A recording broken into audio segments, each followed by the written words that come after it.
चलो बच्चों, आज की अगली क्लास में मनुष्यता का 7वां पद लेकर तुम लोग के सामने हम आए हैं। यहाँ पे कवि ने ये समझाया है कि ईश्वर एक है। उसको उन्होंने क्या कहा है कि वो स्वयंभू है, अपने आप उत्पन्न हुआ है। ये पुराण भी इसका साक्ष्य देता है कि ईश्वर एक है और इस सृष्टि में जितने भी प्राणी हैं सब भाई बंधु हैं। भले ही कर्मों के अनुसार जिनका रूप रंग, कोई कीट है, कोई पतंगा है, कोई मनुष्य है, कोई सांप है, कोई हाथी है, कोई घोड़ा है, ये सब मतभेद है, लेकिन सबका पिता एक ही है, परमात्मा एक ही है, जिसका प्रत्यक्ष प्रमाण वेद देता है। अब आपको ये समझ में आएगा। मनुष्य मात्र बंधु है, यही बड़ा विवेक है। सबसे अच्छी बात, बुद्धिमानी की बात है कि वह सभी मनुष्य जो हैं यहाँ आपस में भाई बंधु हैं। सब एक दूसरे से मिले जुले हुए सभी भाई बंधु हैं, भाई भाई हैं, क्योंकि सबका पिता तो एक ही परमात्मा है, ईश्वर है। पुराण पुरुष स्वयं भू पिता प्रसिद्ध एक है। इस सृष्टि का एक ही है निर्माता, एक ही है पिता, और बाकी इस सृष्टि में जितने भी प्राणी, चर और अचर जितने भी हैं, सबका पिता एक ही है और सब आपस में भाई बंधु हैं। फलानुसार कर्म के अवश्य बाह्य भेद हैं। कर्मों के फल के अनुसार बाहरी भेद अवश्य है। जैसे कि कोई मनुष्य है, कोई जानवर है, कोई पक्षी है, कोई कीट पतंगा है, कोई सांप है, कोई गोजर है, कोई बिच्छू है।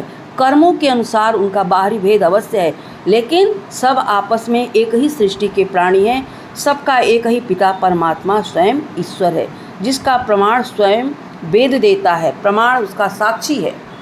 और क्या कवि कहता है यहाँ पर, परंतु अंतरैक्य में प्रमाण भूत वेद है।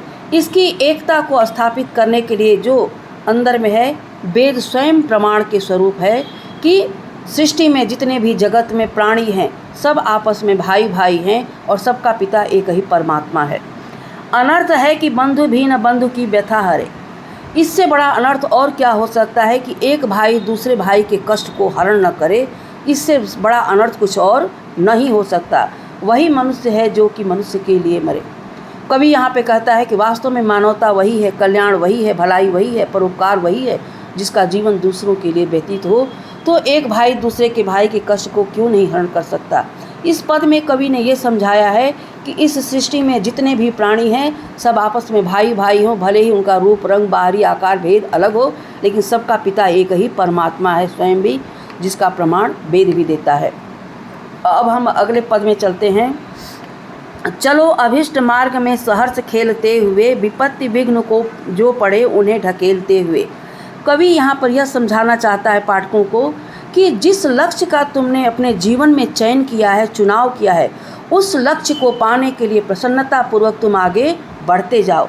विपत्ति विघ्न जो पड़े उन्हें ढकेलते हुए, उस मार्ग में जितनी मुश्किलें आएँ, जितनी कठिनाइयाँ आएँ, जितनी विपत्तियाँ आएँ, सबको आगे ढकेलते हुए, यानी उनका सामना करते हुए, उनको फेस करते हुए तुम निरंतर आगे बढ़ते जाओ। घटे न हेल मेल हो, बढ़े न भिन्नता कभी। और इस कार्य को करने में किसी प्रकार का आपस में भेदभाव न हो, न दूरी हो, यानी प्रसन्नतापूर्वक कार्य, किसी प्रकार का गलत कार्य न हो, न हम लड़ाई झगड़ा करें, न किसी से हम शत्रुता लें। अतर्क एक पंथ के सतर्क पंथ हों सभी। एक लक्ष्य सबका एक ही है, मंजिल एक ही है, भले अलग लक्ष्य हो, लेकिन मंजिल सबका एक ही है। और एक सावधान यात्री की तरह से हम सभी एकदम सावधान होकर के किसी प्रकार का कोई गलत हमसे कार्य न हो, उस तरह से हम निरंतर अपने लक्ष्य की तरफ अग्रसर होते जाएं। तभी समर्थ भाव है कि तारता हुआ तरे, वही मनुष्य है जो मनुष्य के लिए मरे। कहता है कवि यहाँ पे कि तभी हम सामर्थ्यवान हैं कि खुद तो हम अच्छा कार्य करें, दूसरों को भी अच्छा कार्य करने को हम प्रेरित करें, हम सामर्थ्यवान बने। कवि इस पद में यही समझाया है कि जब हम प्रसन्नतापूर्वक अपने लक्ष्य की तरफ निरंतर आगे बढ़ते हुए, मुश्किलों का सामना करते हुए, उसको ढकेलते हुए, हम सभी एक साथ एकजुट हो करके अपने अपने लक्ष्य की तरफ आगे बढ़ेंगे तो एक न एक दिन हमें सफलताएं अवश्य मिलेंगी और हमसे लोग प्रेरित होंगे अपने कार्य को करने के लिए। और मनुष्यता यही है कि हम खुद अच्छा कार्य करें, दूसरों को भी अच्छा कार्य करने के लिए प्रेरित करें। वास्तव में वही मनुष्य है जिसका जीवन दूसरों के काम आए, दूसरों के परोपकार में, दूसरों के कल्याण में भी व्यतीत हो। यही मनुष्यता है, यही उदारता है, यही मानवता है, यही कल्याण है, यही परोपकार है। बच्चों, बस इतना ही आज की क्लास में।